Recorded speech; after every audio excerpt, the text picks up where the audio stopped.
सुप्रभात प्यारे बच्चों, मैं प्रवक्ता हिमांशु सिंह, कक्षा 12वीं, विषय हिंदी, उपविषय काव्य, शीर्षक राष्ट्र का स्वरूप, लेखक वासुदेव शरण अग्रवाल। यह मैं गद्य पढ़ाने जा रहा हूँ। इसके बारे में कहा गया है, गद्यम कवीनाम निकसम वदन्ति। कवियों ने कहा है गद्य एक कसौटी है, गद्य एक कसौटी है। कवियों ने यह कहकर कवियों गद्य को कसौटी कहकर कवियों ने कसौटी स्वीकार किया है। गद्य को कवियों ने कसौटी स्वीकार किया है, क्योंकि यह वासुदेव शरण अग्रवाल जो हैं, इन्होंने निबंध विधा से शीर्षक राष्ट्र के स्वरूप को लिखा है।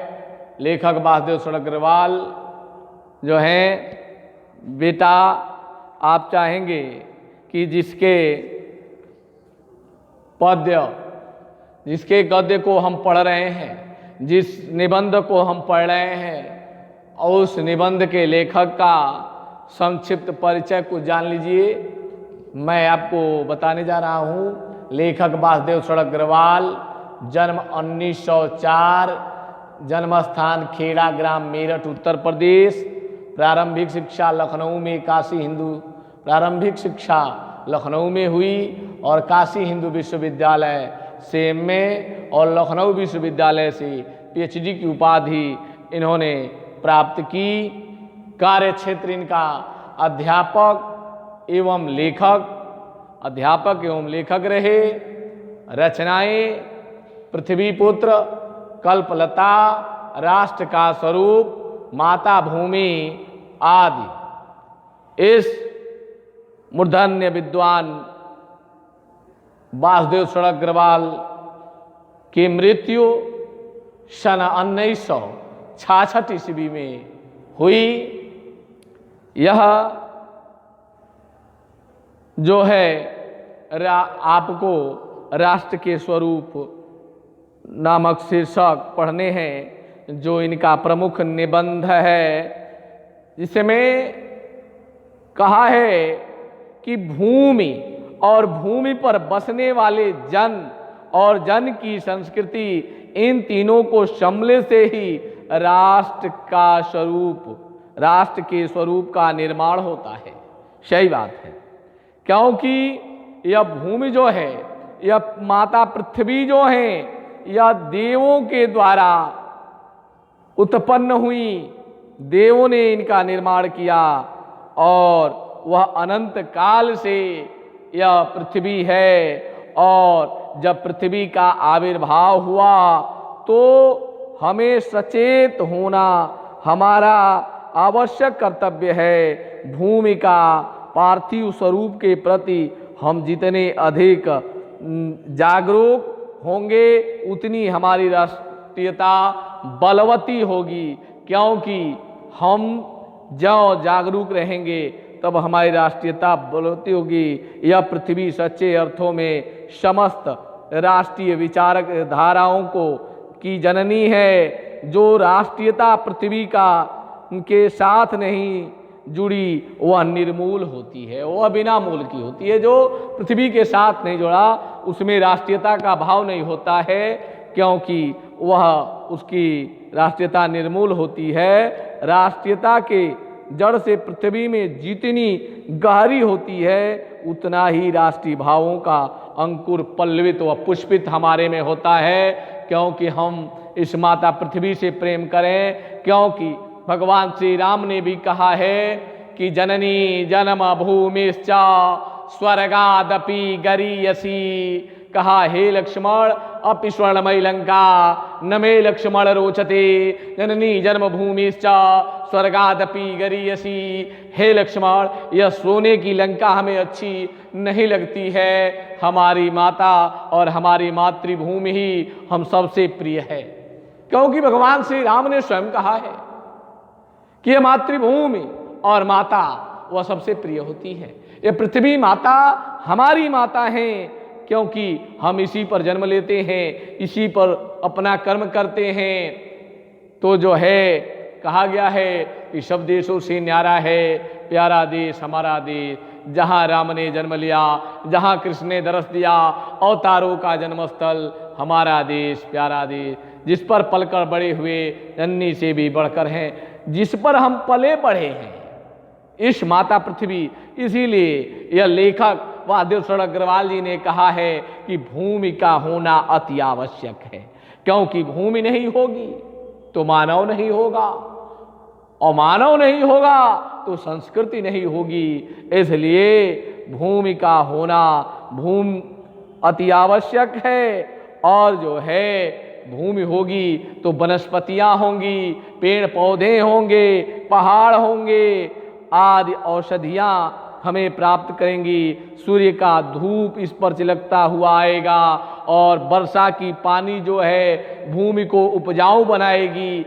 यह भूमि हरी भरी हो जाएगी। और प्यारे बच्चों, यह भूमि और जो है जन अति आवश्यक है राष्ट्र के स्वरूप का। यह पहला अंग भूमि और दूसरा अंग जन है, जो कहता है जो मातृभूमि पर निवास करने वाले मनुष्य राष्ट्र का दूसरा अंग होता है, क्योंकि पृथ्वी हो और मनुष्य न हो तो राष्ट्र की कल्पना असंभव है। पृथ्वी के जन दोनों सम्मिलन से ही राष्ट्र का स्वरूप संपादित होता है। जन के कारण ही पृथ्वी मातृभूमि संज्ञा प्राप्त करती है। पृथ्वी माता और इस जन सच्चे के पृथ्वी का पुत्र है माता भूमि। पुत्रो अहम पृथिव्याम, माता भूमि पुत्रो अहम पृथिव्याम। भूमि माता है, मैं उनका पुत्र हूँ। इसलिए इसी क्षण आनंद और श्रद्धा से जब माता और पुत्र में संबंध होता है तो कहते हैं नमो मात्रेयी पृथिव्यै, नमो मात्रेयी पृथिव्यै। जो है माता भूमि को प्रणाम है, माता भूमि को प्रणाम है जो है। इसलिए इसमें भूमि और भूमि का दूसरा अंग जो है जन है, जन समुदाय। और क्योंकि जन ही यह है, यह माता पृथ्वी को प्रणाम करता है, और जन न हो तो राष्ट्र के स्वरूप का निर्माण नहीं हो सकता। और तीसरा अंग जो है संस्कृति होती है, जिसमें सभ्यता, चरित्र व मानवता का विकास होता है। क्योंकि चरित्र जो हैं वह मानवता का विकास हो, हमारे में संस्कार हो, हम अपने से बड़ों को सम्मान करें, उन्हें प्रणाम करें। यह कहा गया है रामचरितमानस की अर्धाली गोस्वामी जी ने कहा है कि प्रातः काल उठ के रघुनाथा, माता पिता गुरु नाम महिमा था। कि सुबह प्रातः काल उठकर भगवान श्री राम अपने माता पिता और गुरु को प्रणाम करते थे।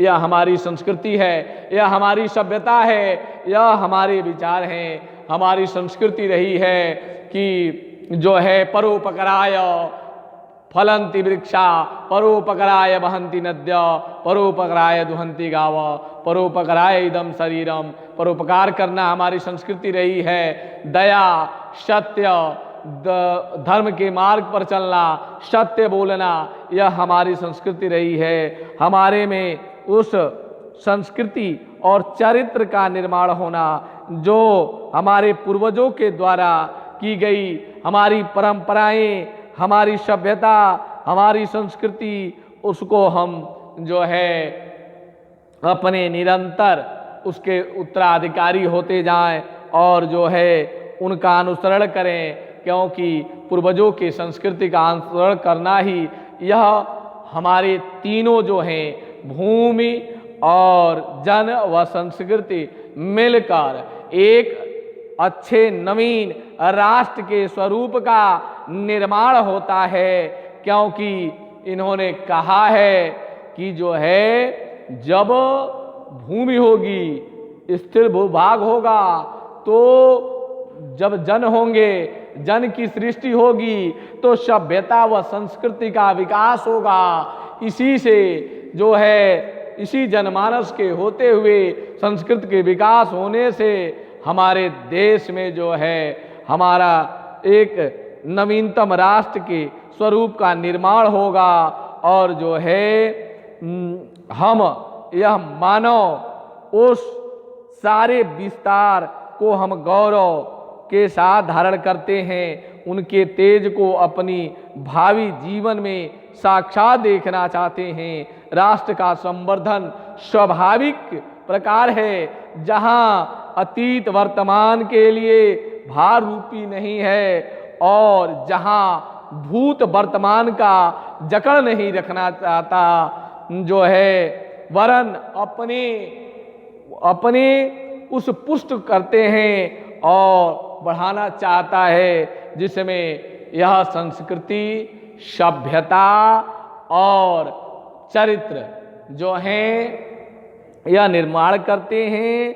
इस जिसमें भूमि और जो पृथ्वी से हम प्रेम करते हैं, जनमानस और संस्कृति, यह तीनों अंग मिलकर एक अच्छे राष्ट्र के स्वरूप का निर्माण करते हैं, जिसमें राष्ट्रीयता का निर्माण होता है और सभ्यता में सिखाती है कि जो है अभिवादनशीलस्य नित्यम वृद्धोपसेविनः तत्त्वारि तस्य वर्धन्ते आयुर्विद्या यशो बलम। हमें संस्कृति यह बताती है कि अपने से बड़ों का सम्मान करना चाहिए, क्योंकि इसमें 4 अमूल्य निधियाँ बढ़ती हैं। आयु बढ़ता है, विद्या बढ़ती है, कीर्ति बढ़ती है और बल का संवर्धन होता है। यह हमारे बड़ों की आशीर्वाद के कारण होता है, क्योंकि हम इस पृथ्वी पर जब जन्म लेते हैं, यह जनमानस आया तो यह राष्ट्र के एक स्वरूप निखरा और जब उसमें सभ्यता आई तो पूर्णतः जो है राष्ट्र के स्वरूप का निर्माण हुआ। क्योंकि राष्ट्र का स्वरूप जब है कि जब पृथ्वी है, मानव है और सभ्यता व संस्कृति है, तभी जो है इस राष्ट्र के स्वरूप का निर्माण होता है। क्योंकि हमारी संस्कृति है जो है कि उसमें सुख दुखे समय कृत्वा लाभा लाभो जया जयो ततो युधाय युजस्व नैवं पाप वासकी। सुख दुखे समय कृत्वा लाभा लाभो जया जयो, सुख और दुख में एक समान रहें, लाभ हो या हानि हो हम एक समान रहे। यह हमारी संस्कृति है, जो है यह हमारी संस्कृति है कि उसमें परहित सरस धर्म नहीं भाई, जो है रामचरित्र की अर्धाली है। यह हमारी मानवता होना चाहिए, हम में आपस में हम मानव प्रेम करें, हमारे में चरित्र का विकास हो, जो है मानव चरित्रवान हो, उनमें मानवता हो, क्योंकि मानवता से ही चरित्र का विकास होता है। जो है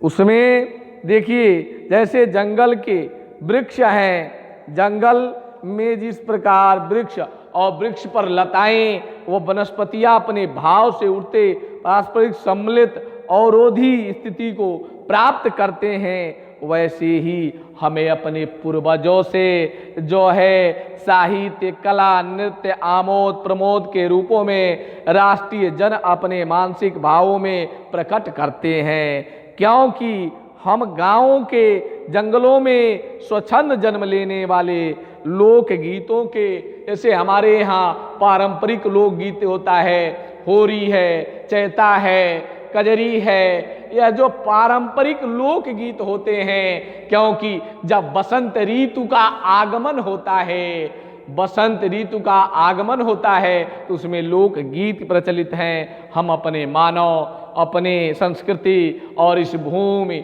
जन मानव हो, उससे वैसे ही राष्ट्र के स्वरूप का निर्माण होता है और देखना चाहते हैं यही राष्ट्र का संवर्धन। स्वाभाविक इस प्रकार है जहां अतीत वर्तमान के लिए भार रूप में नहीं है, जहां भूत को जकड़ रखना वरन चाहता है, वरदान से पुष्ट होकर उसे आगे बढ़ना चाहता है, उस राष्ट्र का मैं स्वागत करता हूं। ऐसे ही भूमि और जन और संस्कृत से राष्ट्र के स्वरूप का निर्माण होता है। बेटा, आपने आपको राष्ट्र के स्वरूप के बारे में बताया। आज इतना ही, धन्यवाद।